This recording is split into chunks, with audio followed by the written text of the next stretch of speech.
Rencana gila Presiden AFF, All-Star ASEAN versus Timnas Indonesia, ESPN, mereka jauh berbeda.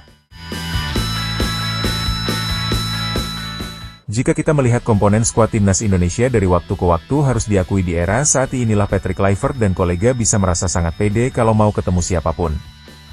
Jika dulu kita hanya pede saat melawan tim-tim ASEAN, itu pun di luar Thailand atau Vietnam, kini Indonesia mau ketemu siapapun gak terlepas hasil akhirnya menang atau kalah.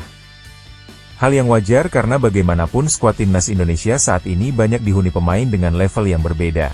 Dan bisa dibilang ini adalah skuad Timnas termahal yang dimiliki Indonesia saat ini, bahkan untuk ukuran tim ASEAN Timnas Indonesia terlalu mewah.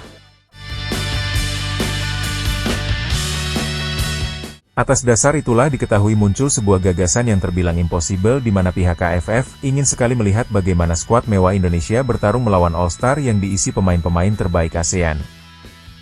Apabila itu terjadi, maka bisa dibayangkan betapa hebohnya respons yang didapat.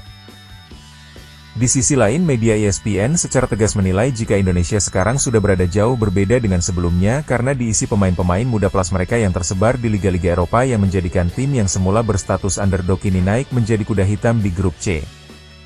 Langkah PSSI di arah sekarang benar-benar gila karena dalam sekejap Indonesia bisa dihuni banyak pemain diaspora yang secara level permainan jelas berbeda. Kedalaman skuad menjadi sesuatu yang penting bagi Timnas Indonesia untuk mengarungi 4 laga sisa di round 3. Dan saat ini secara lini per lini skuad Indonesia sudah 80-90% oke, tanpa mengurangi sedikitpun respect ke pemain Liga 1. Akan tetapi dari setiap lini skuad Indonesia memang butuh pemain yang secara kualitas mumpuni dan mungkin mereka yang main di Liga 1 bisa bersaing sekaligus belajar terutama dari sisi teknik dasar seperti visi bermain, pengambilan keputusan, dan lain-lain. Kedalaman skuad Indonesia secara teoritis harusnya bisa mengalahkan Australia yang saat ini sedang mengalami banyak pemain cedera dan Bahrain di GBK. Hal ini bisa terjadi karena dalam tim Indonesia terdapat pemain-pemain berkualitas dan berpengalaman dari belakang hingga depan.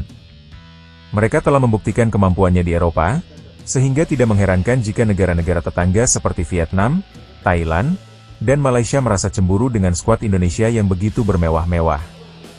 Pada bulan November 2024, nilai tim Indonesia mencapai posisi ke-7 di Asia dengan jumlah dana yang besar. Namun, rencana AFF untuk membuat pertandingan perang bintang antara Indonesia dan All-Star ASEAN sepertinya agak tidak realistis. Meskipun begitu, ide tersebut cukup menarik dan bisa menjadi hiburan yang seru jika benar-benar terlaksana. Meskipun memang agak sulit mengingat jadwal yang padat dan perbedaan kemungkinan lawan yang memungkinkan.